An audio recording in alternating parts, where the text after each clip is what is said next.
Okay, so after a massive load screen, we're finally into the game. So this is another bronze versus bronze game analysis. These are people, those of you guys who'll most likely be watching this on the YouTubes, if this game goes well. These are people from the stream, the viewers from this stream, the bronzies, and we're just playing some games for an analysis. So I think I've rearranged that all right. I assume that's the position of the teams. Okay, so first things first, let's take a look at the... I'm going to get rid of chat because I don't really need chat. Yeah, let's take a look at the... Oh, actually, let's take a look at the commands first. So the F keys, bronze. Alright, that's good. I don't really need to know that. That's probably good enough for me, actually. Alright, so yeah, so the matchups this game is what I want to look at first. So I'm mostly going to be focusing on the junglers this game. So that's going to be Elise and Xin Zhao. Xin is a jungler who's come into popularity recently because of the new Feral Flare item, and he does very well with Feral Flare. And Elise is just always a solid jungler, although I would argue right now she's not as strong because Feral Flare is very strong. And she did receive a few nerfs, but she's still decent. She's still a good champion. So in the top lane, we're going to have a Nasus versus Renekton. This is actually quite a classic matchup, I think.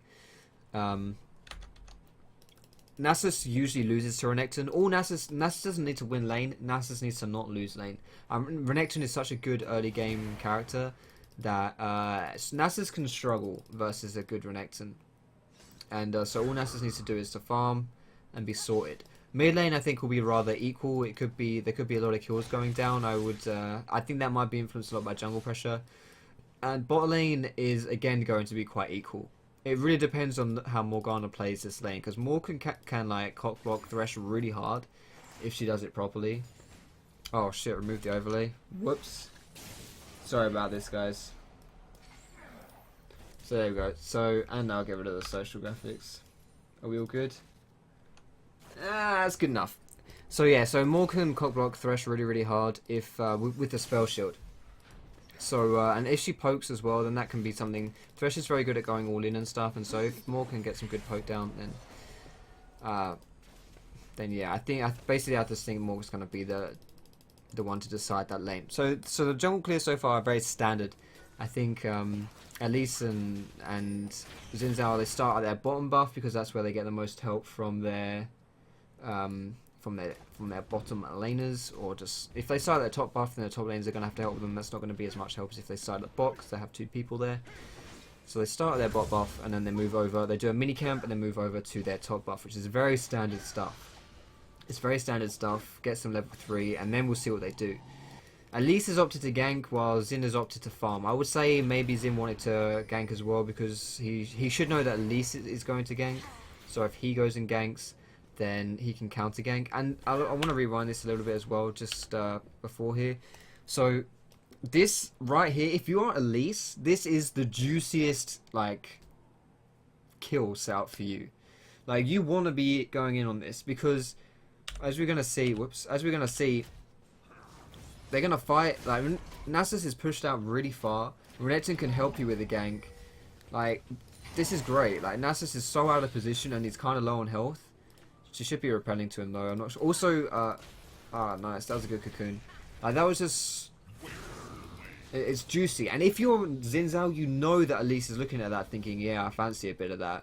So you know she's gonna go for it. So if Xin had like walked up to this bush here and just sat in it and waited for Elise to come close, then he could have killed her basically. And by kind of trying to get into your opponent's head and knowing what you think they're going to do, then you can often make better plays. Basically, you can get more information than it originally seems like you have.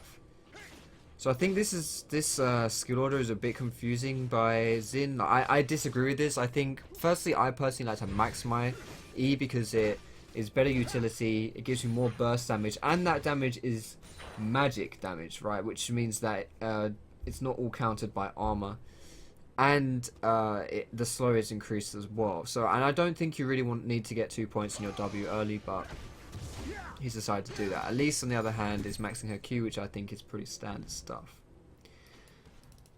So we'll see as well. This Xin has opted to just farm the jungle, and because Elise did the gank early, she's going to be slightly far behind, although she did blow Nasus' summoners. But that doesn't mean too much unless they can do something while these summoners are down. If she can gank Nasus again, then it'll be good. Or if Renekton can get a kill because Nasus doesn't have his flash, then that'll be good. But apart from that, it doesn't actually do anything. So we'll see. This could be a good gank. If Elise gets a nice cocoon off, and she's got red buff as well, so she should be basic attacking here. But this is actually perfectly played by Elise. I'm going to rewind this just to show you what she did, which I think was almost perfectly played. So this right here, I think this is engaging with your cocoon is kind of risky, because when you're so far away, the chances of you missing and the chances of them dodging are very high, which Lucian does actually dodge. But it's that's a really good follow-up CC from Morg onto the cocoon. So they kind of chain CCing here, which is perfect. She goes into spider form and just starts attacking. Lucian does a good thing here as well, but Lucian doesn't run away and like, oh crap, you know, this is a gank, he's gonna die, and just like pelt it. He stays and he tries to do some damage too, which is like really good because he almost kills Elise. Then Elise does all the damage that she needs to do, and then she just repels. Like, she doesn't get greedy and overstay trying to you know, trying to get a kill. She just repels and she's okay. Like that was really well done gank. Xin Zhao on the other hand, he hasn't done anything yet, but he is farming up for this Wriggles, and he's immediately got his Madreds, which means he's now going to be faster. I think he should have recalled earlier to get his Madreds. Whenever you're going for Feral Flare, you should, as soon as you have that 400 gold for your Madreds, you should really recall and buy it, because it makes you that much faster. But apart from that, he's playing the long game, and this Elise is doing early game stuff, and that is the toss up between Feral Flare and Spirit Stone. It's actually a pretty nice like matchup for us to be watching, a Feral Flare jungler versus a Spirit Stone jungler, because you can see this Elise has had a lot of pressure early already, and Xin hasn't done anything. But later on, so right now, Elise is you know, having more impact, is doing more things, is more beneficial in this game. But as we'll see later on, Feral Flare Xin is going to be pretty strong. So we'll see how that turns out. Like, he's basically sacrificing his early game pressure for late game pressure with Feral Flare. And I'm not saying that's a bad thing at all, it's just two different playstyles. So looking around, because the junglers are just kind of farming right now, Elise needs to catch up a little bit because she was ganking, so she needs to, she needs to farm a little bit. Xin Zhao is going to continue farming because that's how he rolls. Also, you should make sure when you're clearing with Xin, I don't know whether Xin's doing this or not, but when you want to use your W and you want to use your abilities that aren't your Q first. You want to engage with them and then use your Q, because your Q reduces the cooldown of all your other abilities by 1 second for each time you hit. That was my impersonation of Xin hitting Q, I guess. And right here, Xin is completely oblivious to this top lane gank. Like, is Nasus gonna die? No, that was greedy. It was a greedy dive, but if Xin had been paying more attention, then he would have needed to rely on his enemies being greedy. He would have just, if he was proactive to it in the first place, then he would have, if he had been at top lane, he wouldn't have needed to rely on that greed. He could have just destroyed this, the Renekton himself, because Renekton kind of overstayed. He could have just done a standard counter gank. But right here, this is something which both of the junglers did. They should know that their buffs are going to respawn around 7 minutes, because if their buffs initially spawn at 155, they kill it at about 205, 210, roughly around that time.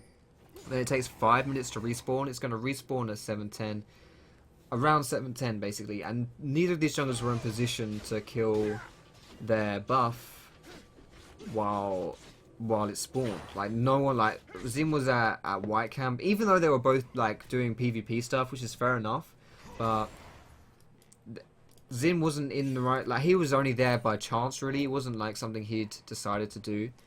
He was just farming his white, and really he should have been aware that his his red buff was going to be respawning, so he should have been in position for it. And this is something you can take advantage of champions, of players at lower elo especially. They often don't realize that they have very bad control of their buffs, so they don't know that they're gonna, you can easily take it away from them basically, because if you, all you really have to do in lower elo is, if you know when their buff is gonna respawn, if you get there as it respawns, oftentimes the people whose buff it actually belongs to, they're not even like they're not in position for it. So you can just take it for free.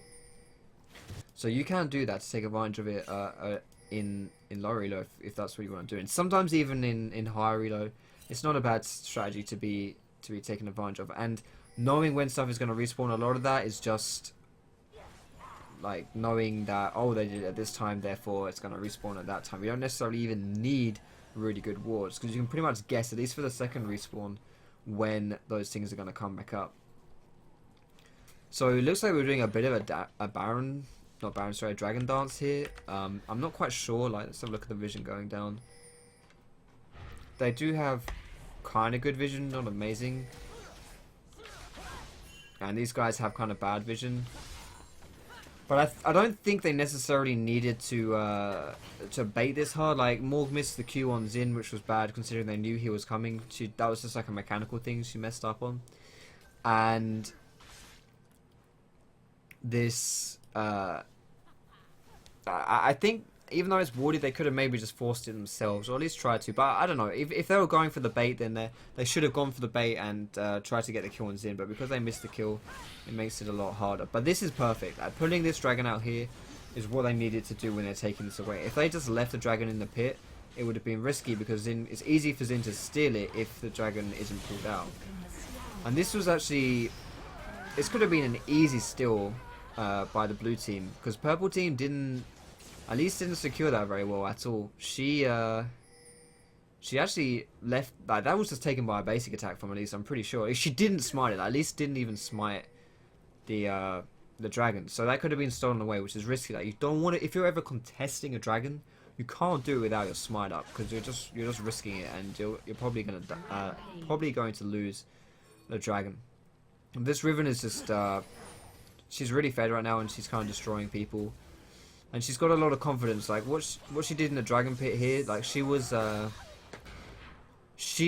against the wall here, and she didn't use her flash to escape. She didn't panic. She calmly positioned herself with her E and then used her Q to jump over the walls. And by doing that, it meant she had her flash up for that play there, so she didn't die then. And that was a good thing. Like, the fact she had confidence in her champion, she knew she didn't need to use her flash here, so she had her flash up later on.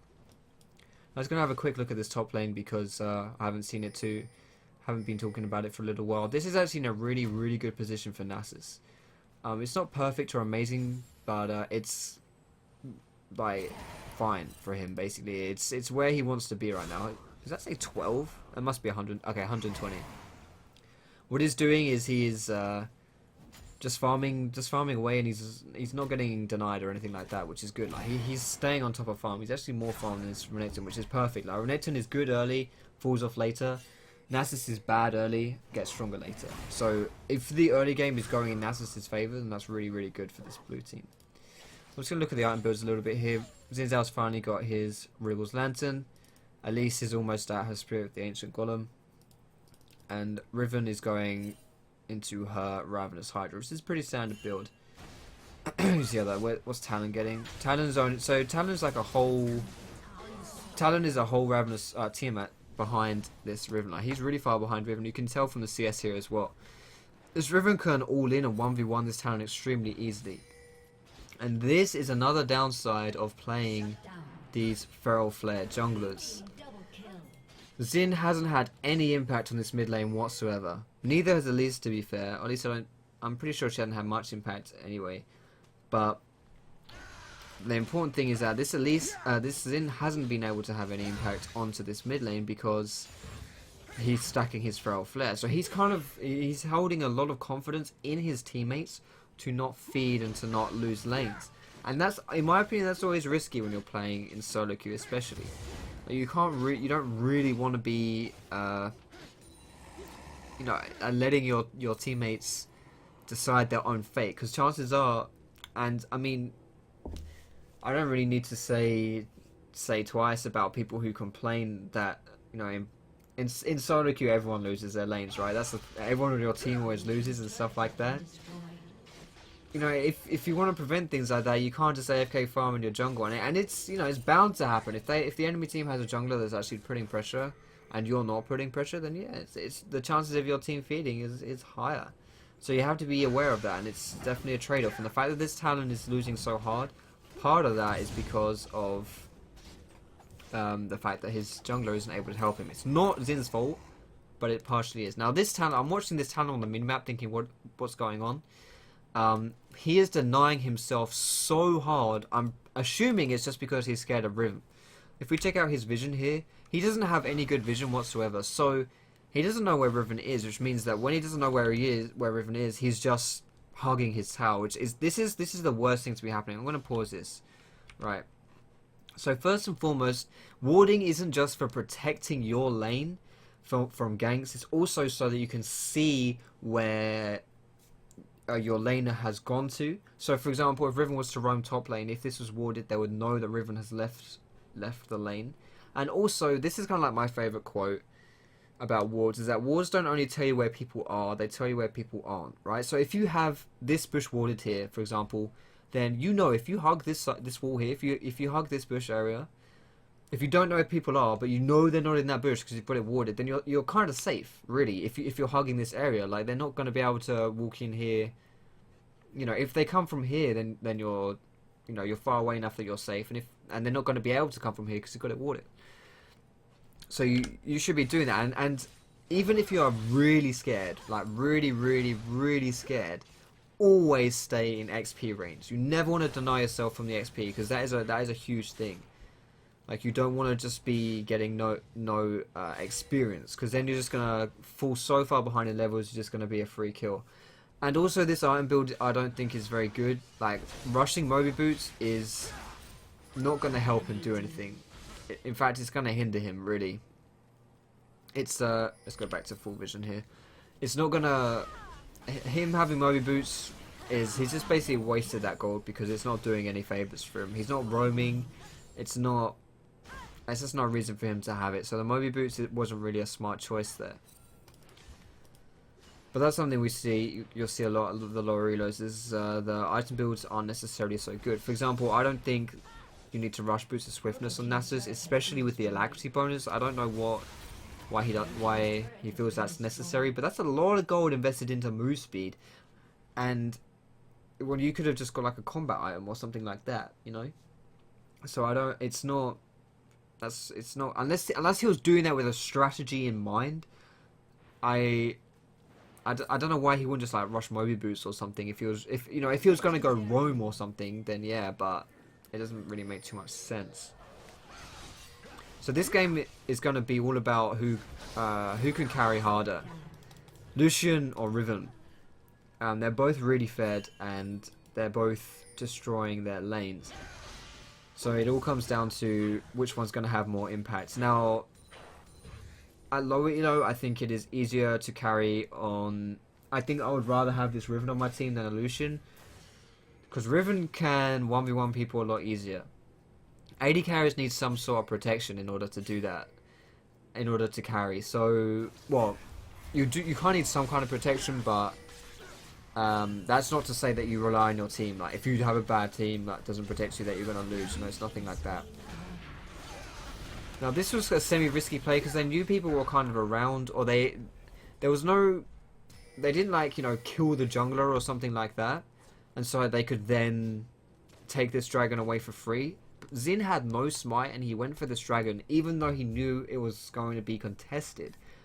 If it's a contested dragon, you can't not have your smite. You're asking for trouble, and luckily he got it, but he finished it off with his E.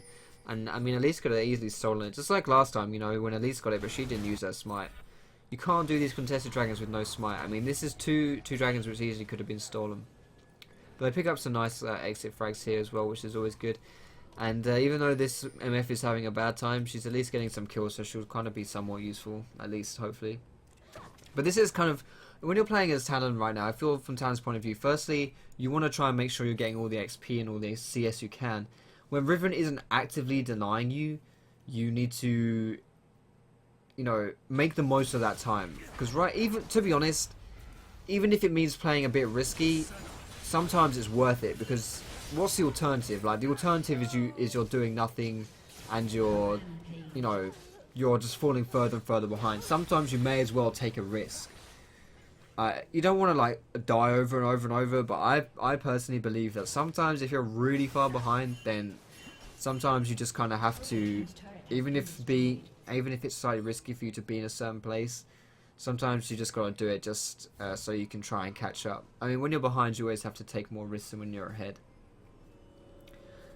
So, but what I want to say about this talent is that like him fighting Riven right now has to be completely out of his mind. Like he doesn't need to worry anything about Riven right now. Riven is a non-factor for this talent because she is so far out of it for him. Like he probably won't even be able to break her shield whenever they fight. Like he needs to forget about trying to do anything to Riven, and instead he needs to readjust and shift his focus onto, okay, how can I be useful in this game? What can I do in this game to be a benefiting? I don't know if that's the right word or not. So we'll say positive. What can talent do to be a positive factor in this game? And the answer is MF. This talent just needs to try and insta-give MF every single fight, and I think that's all he can. That's what I think needs to be his goal. He's not going to be able to do anything else, so why not try and kill MF? That's my opinion, what he should be doing. So when he's buying items, when he's fighting, that's what he needs to be talent visioning on. Now I'm rewriting this because I want to watch the fight in slow motion and analyze it a bit. So actually, before the fight even starts, I'm going to pause this. So we're looking at the strong members. You always need to be aware of who the threats are, right? Lucian is a huge threat for the blue team. Riven is a huge threat for the purple team. Everyone else is moderately farmed, nothing special. Although this Nasus has a lot of stacks. So Nasus comes in from the side here and engage it. Well, is he going to engage? I think he does engage. Okay, it's actually engaged by the purple team. So Riven goes in on Nasus, which isn't really the smartest idea. It's not so bad because they have enough people around they can try and insta-give them. But this Nasus is not separated from his team enough for them to just pick him off, blow him up, and then that be that, and then they back off like for a free pick, which is what I assume Riven was trying to do here. And so they kill Nasus instantly, which is what they wanted to do, but they've used quite a lot for this, or at least it's kind of distracted, so to speak, their focus that this Lucian now has free reign. Like we just look at what Lucian does. Xin comes in from the side really nicely here. Lucian just positions himself in the back and just beats the crap out of everyone he can beat the crap out of. Because this guy has so much damage, it doesn't matter who he attacks. If he just attacks certain people, like anyone, he can just kill them. Because, you know, he's really fed. And something which is actually quite surprising here, because this is just a mock-up now, something which is actually quite surprising is how strong this Zinzao is. Like I was saying right at the beginning of this game, he's had no impact on the game early game, at least had a lot more impact. But I said it all comes down to this later on. Xin was playing for the long game, like I said, and this is now paying dividends. His Feral Flare has now come into effect, and so now he has a lot of damage. His focus was very, very good in that last fight. He came in from the side and he pincered in and got on MF, took her out of the fight. Then he went on to Riven and took her out of the fight as well. So that was really good by Xin. And this Zen is not mega fed. Like he's 3-2-4, but because he's been stacking his Feral Flare and getting a bit of CS, like comparing him to Elise, it's very different. I'm just going to look at the gold as well. This Xin has 2,000 more gold than Elise, and considering Elise has 5k, was it 5k? Yeah, 5k gold. That's like a 50% increase, basically. A 50% difference in gold. And whenever you consider that, it's not just gold, it's also Feral Flare stacks. He's a lot stronger than this Elise is right now. So he can just go for the squishies and take them out. The purple team needs to focus on to Lucian and Zinzao, because they're both squishy, but they're both got a lot of damage. And I don't know why Renekton shouldn't be scared right here. He should just try and kill this Xin, I think. He's got his ult, right? No, he doesn't have his ult. Maybe he could be a little bit scared, but he's half health, so. But yeah, this Riven needs to. I'm surprised Riven can't actually kill this Nasus, even though she's got a Last Whisper. I guess he's got too many stacks. He's got 230 stacks, which isn't actually that high for a 20-minute game. Like, it's not amazingly high. So I'm kind of surprised why this Riven can't do more. And this is something which I've noticed from this Xin as well. This is a mistake he's making. I'm just gonna fast forward it really here. Like the way he fights, every time I've seen this, like this has happened twice in the past as well. What he does is he'll use his ult to finish people off. I just made this mistake myself quite a lot too, because I don't want to waste my ult immediately. I want to use it just in case I need it for the utility. But your Xin Zhao's ulti, let me just click on Xin and hover over the ability. I'll read it to you. Xin unleashes a sweep around him that deals physical damage plus 50% of the target's current health. Current health, which means that the higher health they are, the more damage your ulti does. So you don't want to be using it to finish people off, because then you're actually you're not using it to full efficiency. So you want to use your ult preferably to engage. Basically, you want to jump in, use your ult, and then go ham on people. That's kind of the combo you want to do on Xin. Although there's not, I say that like that's pretty much the only two mechanical things about Xin Zhao, because he's a very straightforward champion. You know, use your ulti to engage because it's current health, and use your Q to reset the cooldowns on your other abilities, i.e. don't engage with your Q. Use your other abilities and then use your Q, because it makes the cooldowns lower. But, you know, it's kind of a minor point, because he's, in the times I've seen him, he's not really needed to use his ult to finish. Is that a dot? From zone, like zoomed out, that little thing on his flag looks kind of, it looks kind of phallic. I'm not gonna lie. That looks like an upside down donga. Well, whatever. You know what? Let's ignore that. I can't unsee that anymore. Maybe I shouldn't have said that. I'm sorry if I've ruined the image of Xin Zhao for other people. But anyway, so this Nasus just took this tower. I believe he just took that tower, and but he paid for it with his life. And so what this means, because someone died so close to Baron, they can now try and do this Baron. And looking at it from Blue Team's point of view, they know that dragon is up, but they don't know that Baron's up. Or, you know, they don't have vision on Baron. So they can't contest it. Well, they can contest this, but they're not aware of it, so they're not contesting it. So, but this is still actually a very good fight for them, because everyone got so low doing Baron that unless Purple Team can back away from this, they're all gonna like die, which is not good. So this was a 3, was it 3 or 4? That was 4 people. 4 for 0 for Baron. That's not really worth it.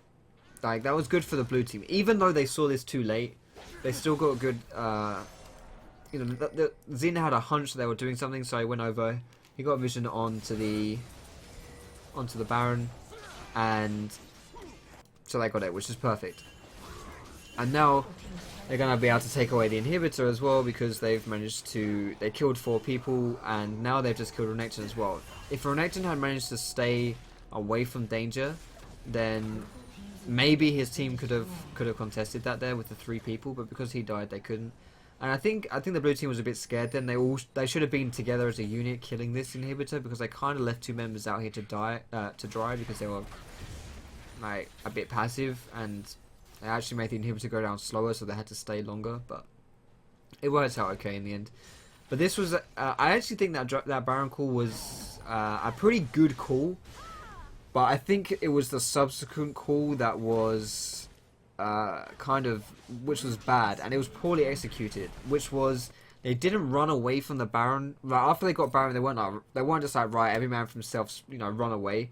That was, in my opinion, that would have been the correct call. Would be take Baron and bugger off, right? They didn't. They took Baron, they stayed, and they actually kind of tried to fight it a little bit, which was a really bad idea, because they weren't healthy from that Baron whatsoever. So what they needed to do was to take Baron and run. Like, maybe they would have lost 1 or 2 people, but losing 1 or 2 people for Baron is fine. That's worth it. But they didn't. They stayed, and they ended up not really making Baron worth it, and they lost their inhib. So that's really good for the Blue Team, and it's going to be hard to come back now, actually, especially considering I think this Purple Team has a very early game team. With Renekton and Elise, they're both junglers, not junglers, they're both champions which have high impact early on and less impact later on. And you can argue that with Riven as well, with her lane phase, that she's very good in the lane phase and not as good later on.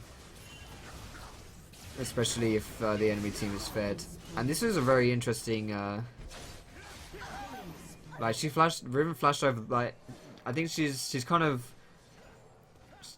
it's kind of like throwing, but not really throwing. She's just trying to do too much, like, I think, yeah, she's trying a bit too hard to make some plays and to get it going, which I I think she needs to just calm down a little bit and be more smart about it. Wait for when people are isolated or caught out of position or something. Because I think this is forcing it a little bit. And of course, like you saw then, they just lost 2 people for that.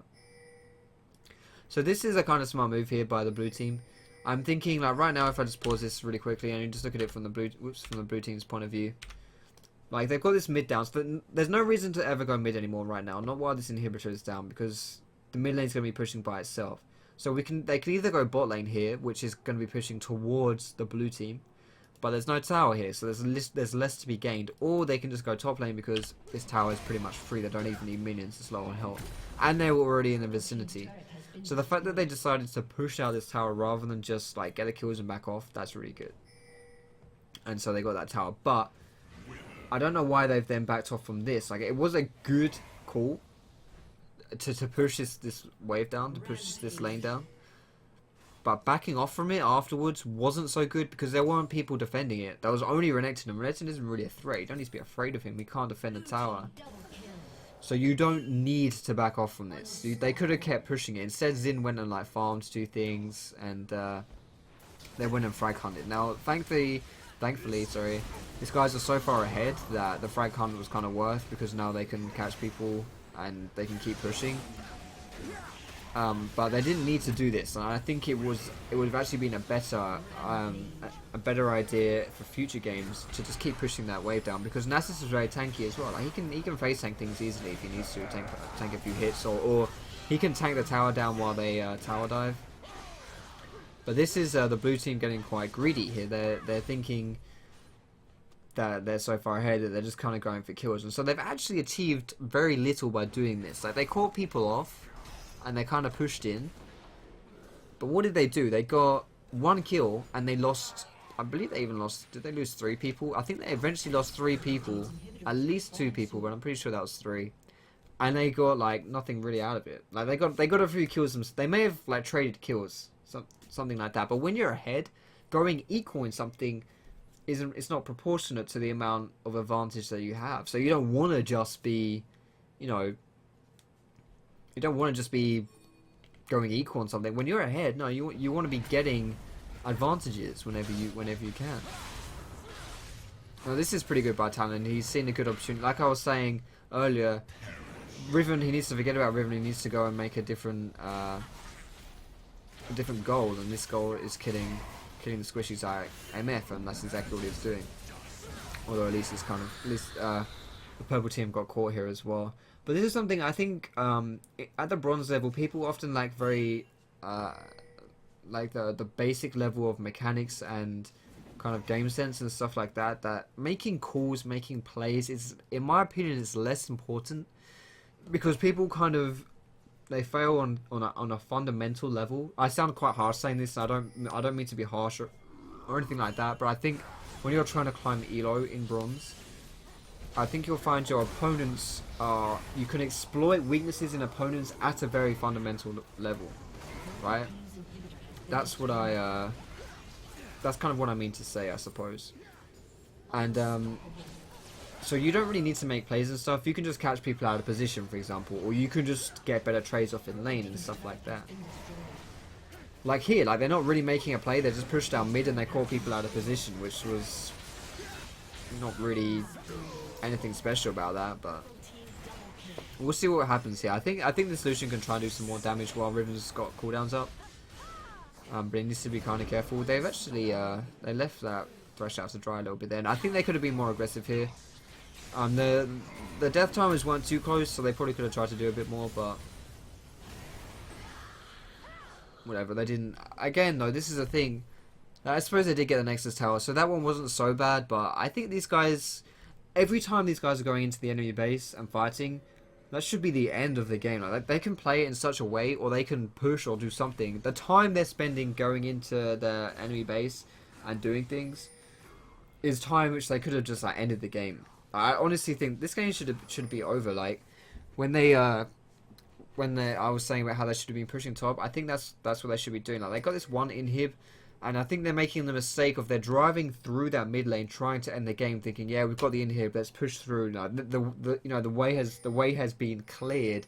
Let's use that path and end the game, which I don't think that's really the right decision. They should instead of going down what they've already taken, they should try and take something else. I.e., they should be pushing down these side lanes. That's my opinion. And with Nasus, especially with his build where he has 300 armor and he's got a Sheen item, he can like face tank towers or tower dive or whatever, and he's all good. Like he doesn't. This blue team can like they have the tanky person necessary to force these things. And this is actually really good by Riven here, just to jump in their face and make the plays. But I have no idea what Nasus is doing. Nasus got like 3,000 damage off onto Baron, which is like less than. It's not really a lot. And he completely left his team out to dry. Like, they don't need to be spinning up. This blue team doesn't need to be try-harding to win this game. They just need to be together, really. Like, if this blue team had just fought together then, if Nasus was there, basically, that would have been a completely different fight. That was a very questionable decision to go for that Baron. I was sitting there thinking, like, is he really going to sit there the whole time? He shouldn't have done that. He should have definitely gone and helped his team, 100%. And he's pushing out here as well, so he needs to be careful that he doesn't get caught and just die. I don't think he will die. I don't think they have enough to catch him, even with the exhaust. But he does still need to be a bit careful. He should be okay there. But did she just use that heal to speed up? Okay, I don't think that was worth it either. Like, yeah, that unless they got, is something gonna happen?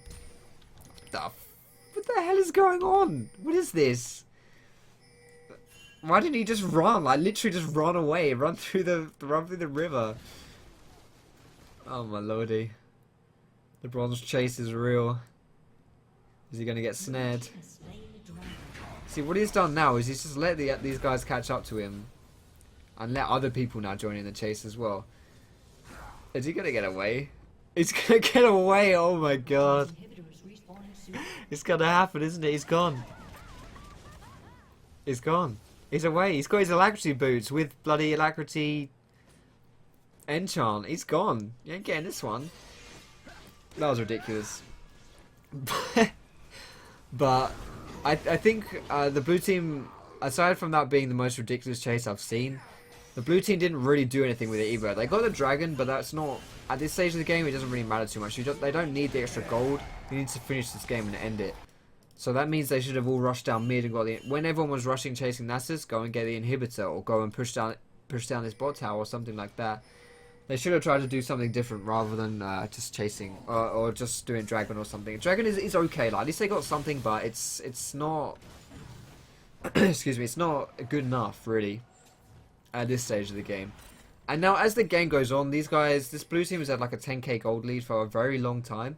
But as the game goes on, as a percentage difference, that gold lead effectively becomes lower and lower. So if you're 10k gold, if someone has like, you know, 10,000 gold and you have 10k gold ahead of them, so you have 2,000 gold, then, you know, you are double that enemy team's gold, which means you have a huge gold lead. But when you have 100,000 gold and they have 110,000 gold, then you have 10% more than them, which is slightly less than double. So the difference becomes less. So the longer the game goes on, the less gold differences are important.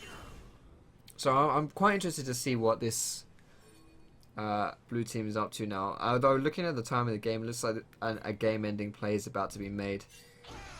Zinda's caught this Elise out of position really well here though, and he actually dodges the cocoon with his E, which is quite cheeky.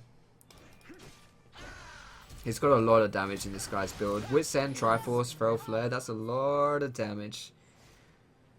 And the cool thing about this as well is that an on-hit build with on an AD champion is...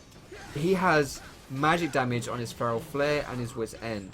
So armor isn't really as important against Xin Zhao as, you know, it doesn't really do too much versus Xin or any of these on-hit builds because he's got a lot of magic damage with his items. Now all these guys just got caught off one by one, and that should be enough to end the game. They kind of split up, they just got caught, and that's like, this is what I mean, like on a fundamental level, you know, you don't need to try hard to make plays because people have exploitable weaknesses at a fundamental level. Like here, just catching people out of position, just kind of frag hunting and killing them is you know, that's all you really need to do at the end of the day. And I think this game lasted like 10 minutes longer than they had to because they didn't exploit those weaknesses. They didn't try and group. They didn't try and kill people. And I'd like to point out the scores here as well. This is Inzel, 13-4-14.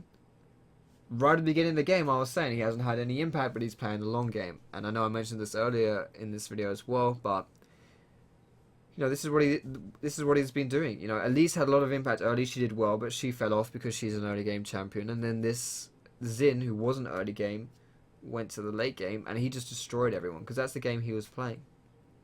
But props to Talon for coming back into the game as well. That was actually a pretty good game to see too. So I hope you found that one, that bronze analysis kind of useful. That was a cool game. I like that one.